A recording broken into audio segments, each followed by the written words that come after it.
Now, where were we? Ah, yes. Listen to what Dawkins says here. It's easy to see why people might wish to prolong their own lives. It's a rather selfish pursuit unless you recognize and do something about the fact that birth rates are not declining and in the world as a whole, and the population is rising rapidly. There may be more people alive today than there are dead people, so to speak. So to prolong human life in an irresponsible, profligate way would be indeed irresponsible unless you at the same time reduced birth rates. If everybody lived forever, then we better stop any new people being born. Otherwise we're going to be hideously overcrowded. They certainly need to think seriously about what to do about population Okay, size. I would like to interrupt Dick at this point, if I may. Ooh, splendid. Love his freeze frame. Yes, I would like to say, at this point, that the Earth will not be hideously overpopulated as what this biologist says. The Earth's population of 7 billion can fit nicely into the state of Texas alone, with 1,000 square feet per person, easily. The claim that has been circulating in the media the last 50-odd years that this divinely blessed blue Earth is hideously overpopulated is a lot of poppycock by environmental groups under the payroll of the Rockefeller Foundation. Upon closer scrutiny, you will be able to trace this thread back to their eugenics genocide program. Furthermore, I think Dick Dawkins here broke his abacus. Therefore, his calculation is a bit off.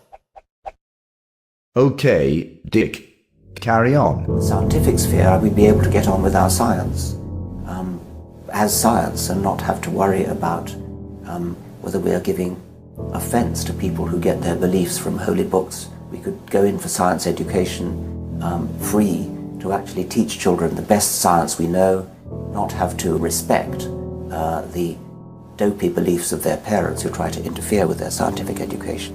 Little boys, they would castrate them.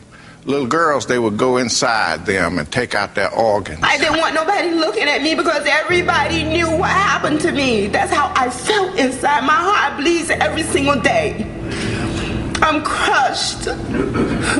They cut me open like I was a hog. Dawkins's book, The God Illusion, seduced millions of adults. Now, his magic of reality is seducing millions of children together with their parents into the evolution, eugenics movement. From invaders from outer space to instill the thought that man on planet Earth was a result of seeding by aliens instead of being created by God, to dinosaurs and cavemen to instill the thought that the Earth is 4.6 billion years old and that we evolved from dust instead of being created by God. Dinosaur fossils and cavemen bones have been proven again and again the greatest hoax of the century. I say this because, over these 150 years, scientific investigators have reported of cut marks on bones and fossils, a clear indication of human tampering. Which brings me to say that in this world, there are two types of lies. No, I am not referring to the black or white. The lies I am referring to are known as the actual lie and the constructive lie, or fraud, or hoax. The actual lie is having the knowledge that you are the one who has created it. You are the one who is telling the lie. The constructive hoax, on the other hand, is the teller himself, like Dick Dawkins, believing the hoax to be true.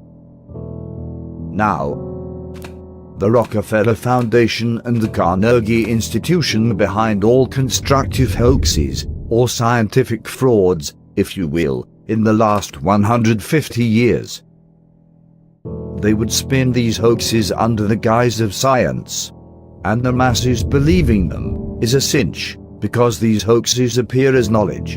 And you know, my dear friends, how we all love knowledge.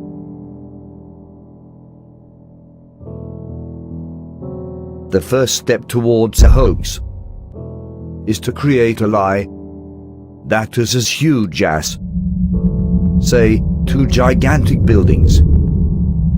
The second step is repeated often enough, and in time everyone will believe it.